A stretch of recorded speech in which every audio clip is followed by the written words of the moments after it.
Chapter 18. Silver followed Dornaman as he circled the exterior walls of the chapel, careful to step over the bloodstains still marking the floor where Jaden had died. Silver winced, but didn't turn to see if Gentry and Reiner reacted, as they trudged along in tow.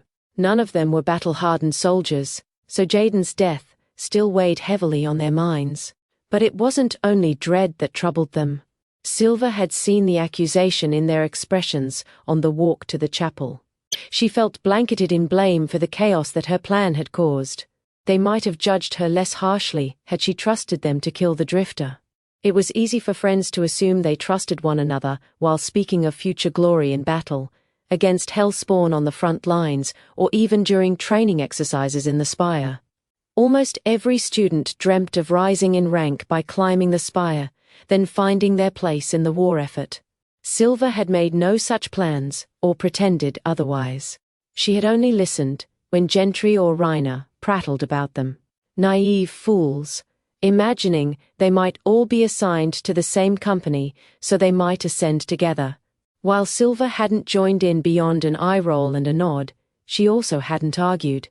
At the time, she wasn't sure if she valued their regard, but she now knew being placed between them and Dornaman left her isolated among the three people she knew best, in the 103. She sighed, and let her attention settle on the runes as she followed Dornaman around the chapel. He grunted and grumbled to himself, while she set the social distractions aside until she had a better plan for addressing them. After a few minutes, he stopped and turned to the three of them. "This project is going to take time. I have wired your other instructors and am having independent study materials sent so you can continue your training in your free time under my supervision. Do not expect the coddling you have become accustomed to in normal classroom settings. I have brought in one of my research assistants to review your submissions, so you can perform your duties in this project without falling behind." Dornaman was speaking as he continued looking at the walls, affording her friends the opportunity to shoot her withering glances. They were expected to largely continue their training unaided, acting as grunts, while Silver received credit for groundbreaking research. She steeled her expression. She would have to find a way for them to benefit from this. Perhaps she could leverage the situation to make it all up to them somehow. For now, all she could do was make sure the project didn't fail. "That is all for now," Dornaman said. "I will need some time to break down the structure of the Lucerian runes. Using them like this was reckless in ways none of you are qualified to comprehend, but somehow it worked, so it now falls to me to figure out why. Settle into your accommodations, and your duties will begin tomorrow." "Yes, sir," they said in unison, saluting, then turning to leave. "Except you, Kren," Dornaman added with a hopeful smile. "I will be working late, and I'd like you to advise. Come back after the evening meal, and we can get started, charting things out." Silver offered a wry smile and a nod. She hadn't been back to his apartment since she left, angry that he suggested that her marks may have come as a result of anything other than her flawless work. Apparently, he wanted to restart their interludes. She grimaced as she followed Reiner and Gentry to the impromptu camp outside of the chapel. A team of runesmiths fiddled with ward wire, while soldiers alternated stones and mortar on the pillars that would anchor the barrier to keep the area safe. A loud blast of resonance echoed against the walls of the chapel, as a group of soldiers dispatched a pair of wraiths drawn by the activity. At least they didn't have to worry about a Drifter. The beasts generally kept to wide territories and gathered only when an essence surge occurred, something that almost never happened naturally. Crates had been arranged in even rows, and soldiers not occupied with the camp defenses were already unpacking them and assembling canvas tents. Silver paused to appreciate how the two crates, when emptied, could be disassembled into 12 square platforms that formed the tent floor. They even pre-drilled holes at the center, and corners for the tent poles to keep them straight in the otherwise soggy and unstable mud. Those things fit perfectly together. Given the way her stomach turned when he had smiled at her, she realized that any desire to continue anything other than a professional relationship with Dornaman had ended the last time they spoke. It was fun while it lasted, but the idea of Dornaman making any advances in front of Gentry made her surprisingly anxious. Not that she cared about Gentry in that way, But she knew that underneath his current spat of annoyance, he held a regard for her that extended beyond mere friendship. Rena had also become increasingly clear about her opinions of what she should do about it.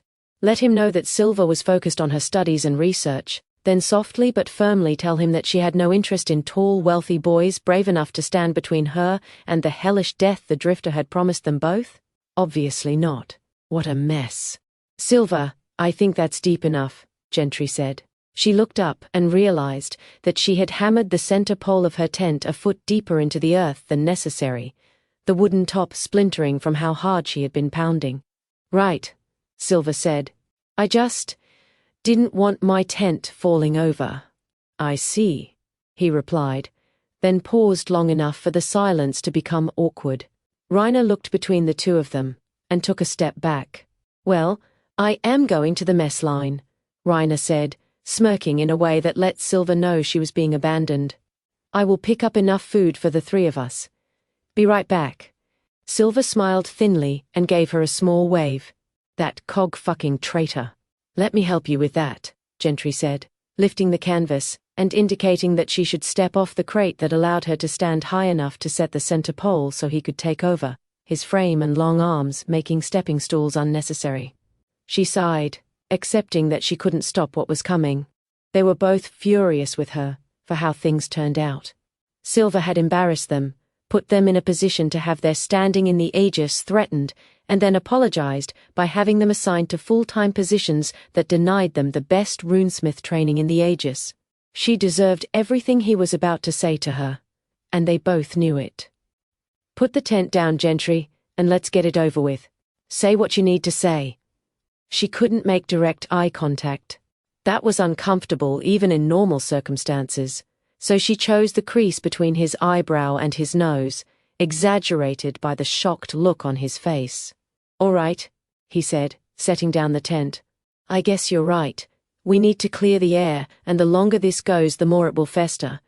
If we are going to be forced to spend so much time together, it doesn't make sense to let the tension build any further. Silva nodded, glad he didn't try to act like everything was fine. She hated that. People should just say what they wanted to say.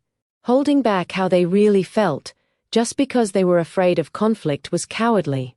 It was better to just get it out there. How bad could it be? I think I am in love with you, Gentry said. Silva dropped the mallet on her foot. Shit, she said, jerking her foot up and grabbing with her hands. Undeterred, Gentry continued. I know you have been spending time with Dornaman. I want you to know that I think it's a mistake. I'm not going to tell you what to do, but I don't think he cares about you. Not like I do, at least. Silva set her foot down, if only to free her hands up so she could raise them, as if the gesture might shove the words back in his mouth. She was not prepared for this. It was just a little infatuation, a puppy dog crush. Love? He had to be kidding. The truth is, he said, that I don't think you care about him in that way either. I know the way you show or even feel affection might be different than the way most people do, but I like the way you are. You are so talented, so driven. I am here because my father called one of his friends, and they said that runesmithing was the safest role in the Aegis, and the prestige that went with this division survived after my service was up. You, though, you got here all on your own. Any wind Silva might have used to form words had left her. The only sound she could manage in response was a pathetic groan. You didn't need to do anything with Dornaman. You could have done it on your own.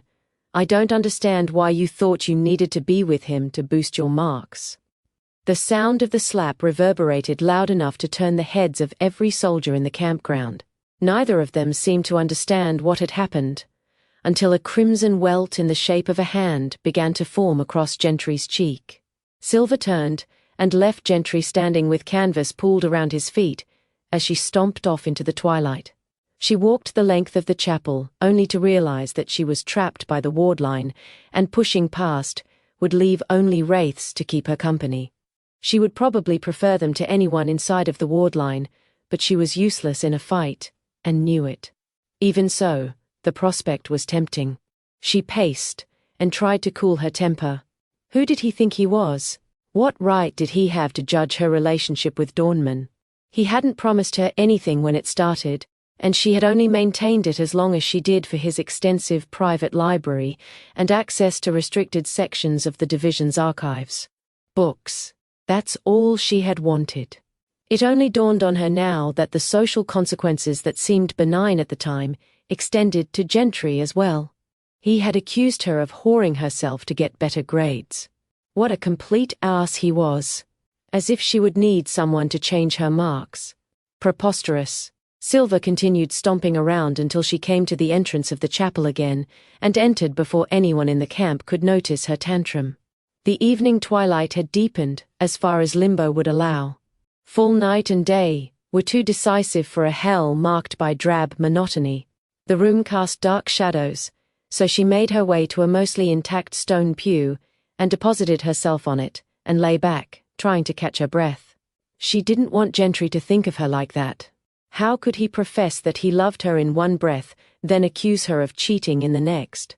As pathetic as it made her feel, she longed to consult her stuffed animals. To be back home and in a safe space so that she could appeal to each of her wise companions like she did when the world overwhelmed a younger version of herself. "Eager, are we?" Dornman said, startling Silver upright. She said.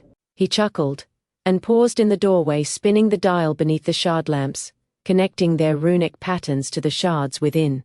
A reddish glow filled the room.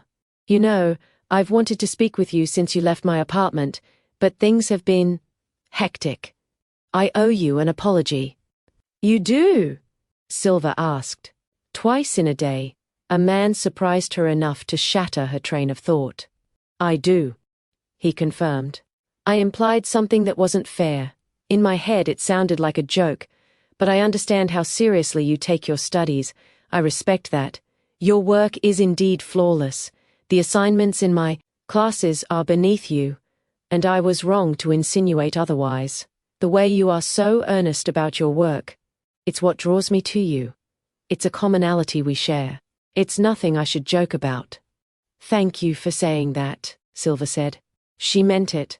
"You're welcome," Dornman replied, the same significance returning to his gaze that she had seen earlier. It still turned her stomach despite the warmth his apology made her feel. He walked over to her, and she stood. He reached for her, as if to touch her jaw, but she pulled back. His smile faded, replaced by concern. "What's wrong?" For all the judgment she held about avoiding conflict with Gentry, she couldn't bring herself to say what she was thinking outright. It's just that Jaden died in here," she said, nodding toward the bloodstain. "And I'm not exactly in the best place right now after everything that has happened." "You sure it's not the guard boy?" Dornman said, trying to hide the glint of jealousy under humor. And failing. "No, that's not it," she said. "I just don't think I should be doing anything but focusing on the work right now. I am going to need some time. I'll try to work things out in my head, but I don't know if I can make it back to where we were. I hope you understand." Dornman nodded, knowingly. An encounter with a drifter like that would shake anyone to their core. "I understand. Take all the time you need. Neither of us have any trouble letting the work take center stage while we push everything else aside. Just know that when you're ready, I am here." Silver nodded. "Thank you. That means a lot. Do you have a lot for me to do tonight, or would you be okay if I just went to bed? It's been a very long day, and I could really use some sleep." "I can handle it," he said, stepping aside and waving her to the door, though the look of disappointment shone around the edges of his understanding smile. "Get some rest, and we will get into the work tomorrow. This is going to be a very exciting project." Silver nodded and thanked him again before making her escape from the chapel. She looked out at the tents and noted that hers was fully assembled, with the flap drawn back. She smiled, despite herself. She shuffled as quietly as she could down her row and slipped in, closing the flap behind her and letting the comforting anonymity of darkness wrap around her. She couldn't begin to process everything that had happened, so she fumbled around on the wooden pallets instead. Her pack lay neatly in the corner, and she worked the cords loose from the sleeping pad strapped to it. She lay down, and immediately felt the pull of sleep, drawing her away from her thoughts. She may have lied to Dornaman about why she didn't want to be with him in the same way they had before, but she had told the truth about being exhausted, physically and emotionally. What a mess. What a mess. She drifted off knowing no solutions would come that night, and none she found the next day would be easy.